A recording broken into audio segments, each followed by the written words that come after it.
বিশ্বের যত মুসলমানদেরকে যুদ্ধ দিয়েছে, কি ফিলিস্তিন, কি আমেরিকা, কি ইসরায়েল, কি ইরান, কি লিবিয়ায়, কি সিরিয়ায়, প্রত্যেকটি মুসলমান দেশে যে যুদ্ধ ধরিয়ে দিয়েছিল তার পিছনে একমাত্র অবদান হচ্ছে সেই কুখ্যাত সন্ত্রাসী আমেরিকা। মুসলমান কান পেতে শোনো, মুসলমান কান পেতে শোনো, ইসলাম এবং মুসলমানদের কোরআনকে অবমাননা করা হয় আর আপনারা বাহবা দেন, আপনারা তাদেরকে গ্রেফতার করেন না, অ্যারেস্ট করেন না। আপনাদেরকে বলে দিতে চাই, সারা বিশ্বের মুসলমান ধর্ম কোরআনের বিরুদ্ধে কথা বলে ওই সমস্ত মার্কিন যুক্তরাষ্ট্র গণতন্ত্র নিয়ন্ত্রণ করার যোগ্যতা রাখে না।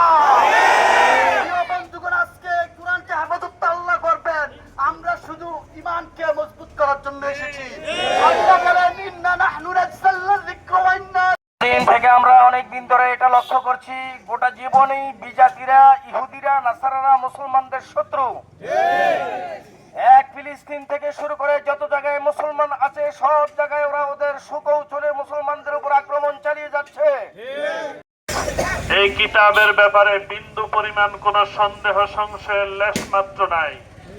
সম্মানিত মুসলিম তাওহীদি সংগ্রামী জনতা, আমেরিকার টেক্সাসে বসে পার্লামেন্ট মেম্বার হওয়ার গোপন নাই মাহবুব, কোরআনের এই অবমাননা সহ্য করতে পারি না। ইয়া রাব্বাল আলামিন, মেহেরবানি করে উত্তম ফয়সালা আপনি আসমান থেকে নাযিল করেন।